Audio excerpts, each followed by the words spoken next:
Hi, I'm Tyler Hanencheck, I'm Avery Boucher. I'm Reagan Flanagan. I'm Jerson. And I'm Evan. and this is our What's News assignment, Team 6.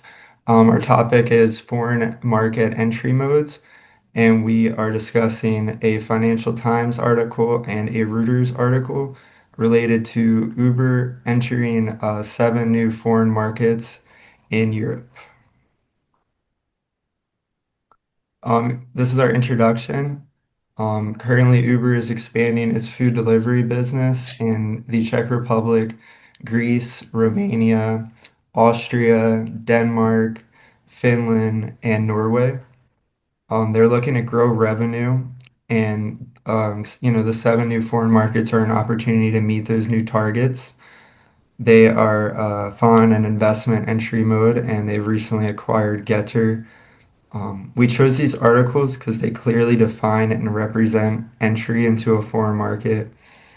And obviously, Uber is a company that students interact with on a daily basis, whether that be through being a customer using their business platform or contracting through them and driving or delivering groceries themselves. The Financial Times article presents a more in-depth analysis, while the Reuters article presents a brief summary focusing more on the revenue targets. Okay, so I'm going to do the summary of main points for Reuters. They talked about how Uber is planning to launch food delivery into 7 new European markets, like Tyler talked about, including the Czech Republic, Greece, Romania, Austria, Denmark, Finland, and Norway. The company expects to generate 1 billion in additional gross bookings over the next 3 years from these new foreign markets.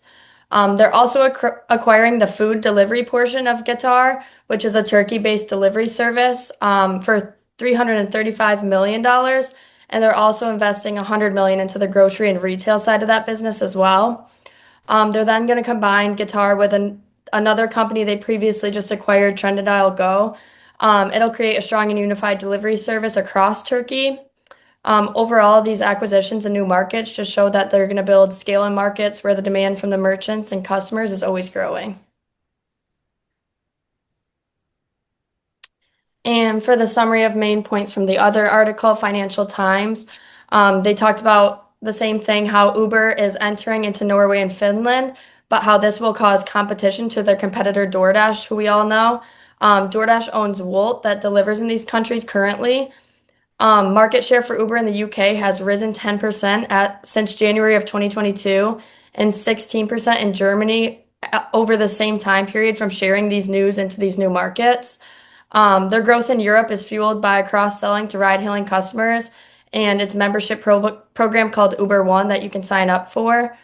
In the graph shown below from the article, they show how Uber Eats market shares and how they've increased in Germany, France, UK, and Spain starting in 2026, like I talked about. And then they're also looking into technological advancements, such as the possibility of expanding into delivery drones and robots. This would reduce costs and increase speed, providing better value to customers overall.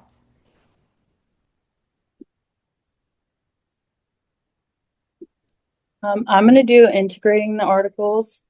Both the Reuters and Financial Times articles focus on Uber's 2026 plan to expand their food delivery services into European markets. The articles both have the same overall purpose, but are approached differently. Reuters focuses more broadly on the geographic expansion. Financial Times primarily focuses on the competitive advantage and how they will get it accomplished. The underlying topic of the articles is Uber's international growth strategy, focusing on markets entry and long-term strategic integration into markets. How the articles complement each other. The Reuters article is much shorter and more broad, which allows for the reader to understand the overall topic and how Uber plans to get it done. They do so by specifying the market entry, the gross booking estimates, plans of integration, and the resulting benefits. The Financial Times covers the same information as the Reuters article, but expands on it through graphs and cited data to help the reader understand the how and the why. I'll be going over the connection to course chapter material. Both articles from Reuters and Financial Times have a connection to our textbook, International Business, The Challenges of Globalization, Chapter 14, Foreign Market Entry Modes, because both articles explain how Uber is growing its Uber Eats business across Europe using different market entry strategies. Chapter 14 is all about foreign market entry. Uber Eats expansion into 7 new European countries as part of a major growth strategy is directly connected to foreign market entry modes. We see that Uber uses a wholly owned subsidiary approach, which involves a facility entirely owned and connected by a single parent company. By operating its platform directly in foreign markets, it allows Uber Eats to maintain control over branding, pricing, and customer experience.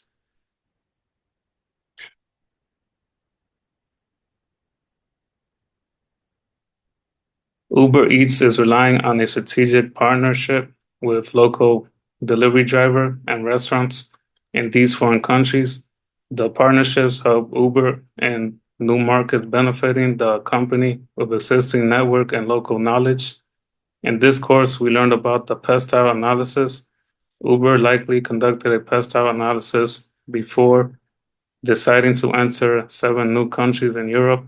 This is when the company analyzed the political, economic, social, technological, legal, and environmental aspect of a foreign market.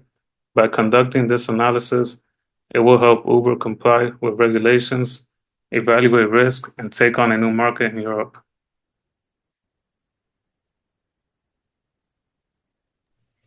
Okay, for our analysis, both articles clearly present the date in a clear, brief, and summarized manner. When entering a foreign market, it is important to look at the balance risks versus the rewards. Uber's persecution to this foreign market entry was increased demand in Europe.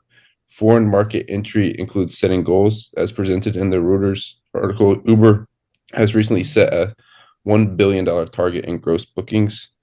Investment in foreign market entry will be focused on Uber's food delivery business.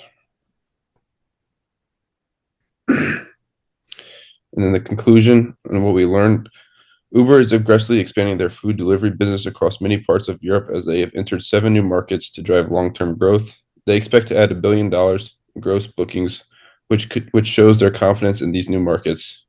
Uber is intensifying their competition by combating DoorDash's company Wolt that is in Europe. Uber is strengthening in Turkey with new assets of Getir and Trendyol, which will benefit them long-term as well. Overall, they have a strong focus on scaling delivery and investing in automation to stay competitive in a fast-changing market.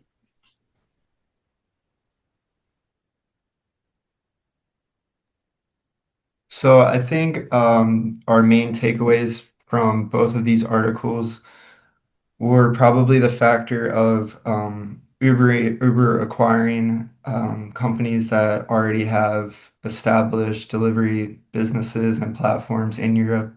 Although Uber's already established in Europe, they are still relying on acquiring other companies and businesses to make those acquisitions and make sure they're doing it properly. I know the Reuters article was brief, but one of the reasons why we wanted to add that was because it did it showed like the targets that Uber is hoping to meet with these entry modes, and I think both articles mentioned that basically Uber's entering these markets because of increased demand and because they are trying to grow their grocery delivery business internationally. So that was the end of our slides. We hope you enjoyed it, and if you have any questions, please contact us. Thanks.